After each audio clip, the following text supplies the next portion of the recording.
Anthropic just released a new update to Claude Code. They're bringing code review to Claude Code, which is a major update.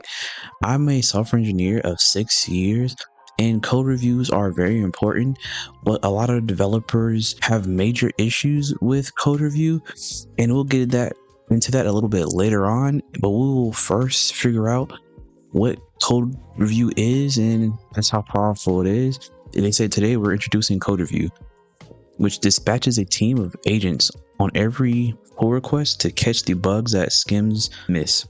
Built for depth, not speed, it's a system we run on nearly every pull request at Anthropic, now in research preview for Team Enterprise. So this is only for research, so the normal everyday person is not going to be able to get this code review. But I do want to highlight that they did say that this PR catches bugs that skims miss. And I want to highlight this because we're going to be talking about what that means and how that actually is valid in a real software engineering environment, especially nowadays. Let's go to the next one where it says managing the review of bottlenecks. Code output per Anthropic engineer has grown 200% in the last year. Well, it makes sense, right? If Anthropic engineers are using AI, their productivity, quote unquote productivity, is going up. So that makes sense. But it says code review has become a bottleneck, and we hear the same from the customers every week. They tell us developers are stretched thin, and many PRs get skims. Saying this here again, skims rather than deep reads. That's very important. I want you to highlight this, and we're going to come back to this. We needed a reviewer we could trust in every PR. Code review is the result. Deep multi-agent reviews that catch bugs human reviewers often miss themselves. It's a more thorough and more expensive option than our existing Claude Code GitHub action, which remains open source and available. So basically, this one is another code reviewer. Let me see if I open this up. So the Claude Code GitHub actions, it says down here that with a simple Claude mention in your PR or issue, Claude can analyze your code, create pull requests, implement features, and fix bugs. So they're talking about this as this is what they were referencing, but they were saying that Claude Code is more thorough and more expensive than the Claude Code GitHub action. We can run code review on nearly every PR in Anthropic. For 16% of PRs got substantive review comments, now 54% do. It won't approve PRs. That's still a human call, but it closes the gap so reviewers can actually know what's shipping. And if you think this is an interesting article and you think that code reviews and this being able to be worked on is important, please drop a like and subscribe, as I do want to keep on doing this and giving more news as the AI industry evolves, and that like and subscribe would definitely help me out. It says so how it works. When a PR is open, a code review dispatches a team of agents. The agents look for bugs in parallel, verify bugs to filter out false positives, and rank bugs by severity. The results land on the PR as a single high signal over comment, plus inline comments for specific bugs.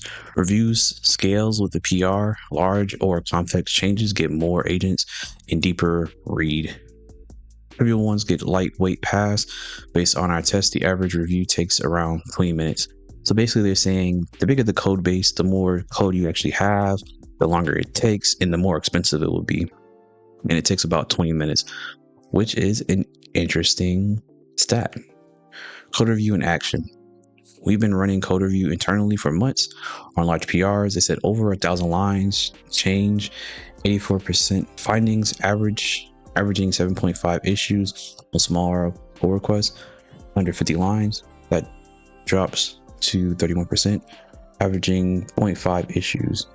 Engineers largely agree with the surfaces. Less than 1% of findings are marked incorrect.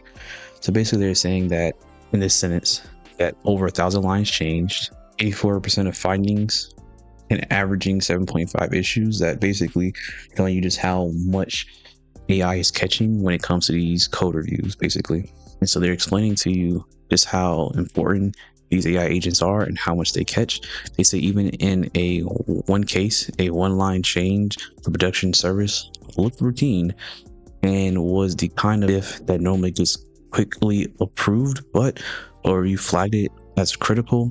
They said the change would have broken the authentication for services, a failure mode that's easy to read past in a diff but obvious once pointed out.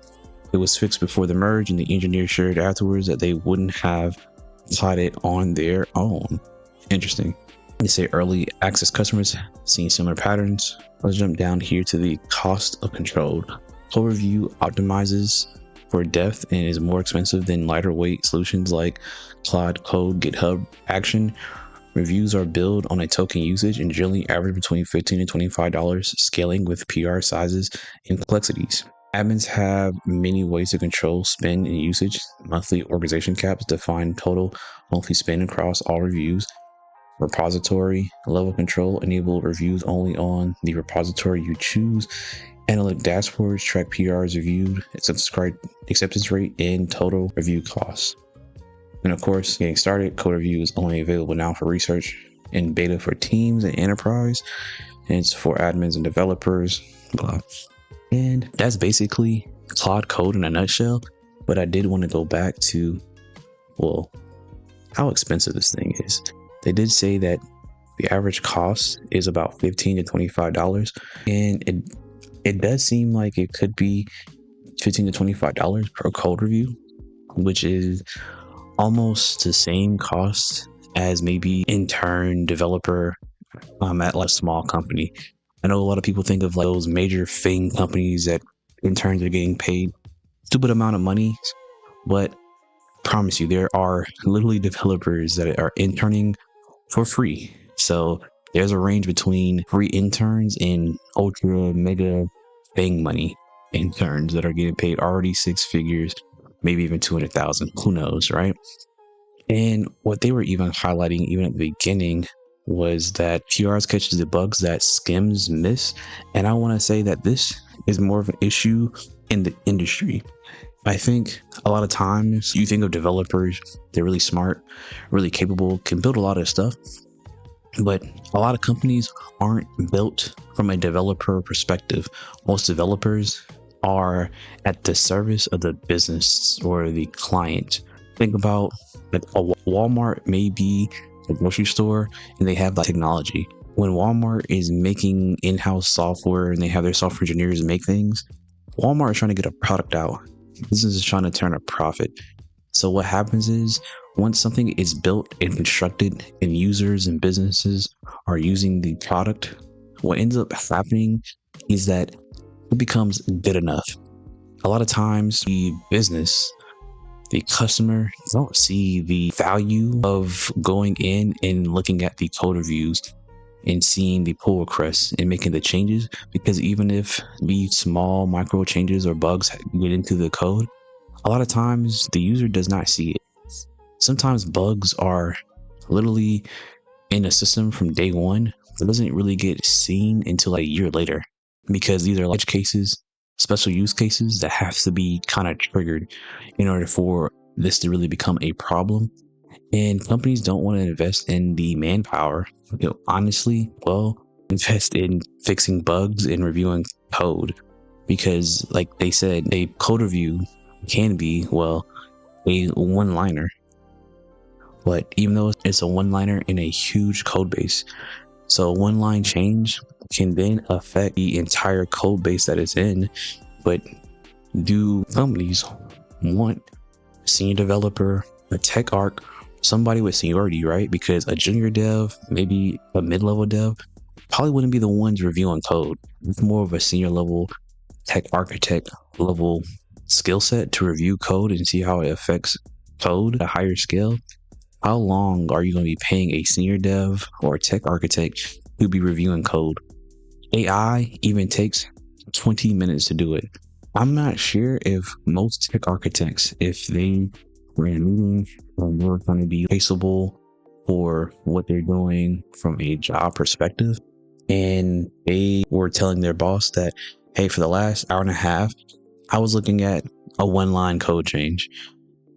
The boss would probably look at this person as, hey man, you're kind of completely crazy. Why would you, be spending so much time on a one-line code change? Well, it's because that one-line code change was in a code base that had 1,000 lines. So if you don't know the code base like the back of your hand, which even if you did at one time, as things change and evolve, that environment changes, and that one line code change can affect a lot of stuff. So going back and seeing the overall effects of the one line code change and how it fits into the overall ecosystem can really cause a issue. Even like they said with the one line code change in production that looked routine but actually broke authentication. That's a real life use case, and that can happen anywhere. One code change that fixes one area, one bug, or one feature somewhere can break something else that's really important, but it takes time to do this.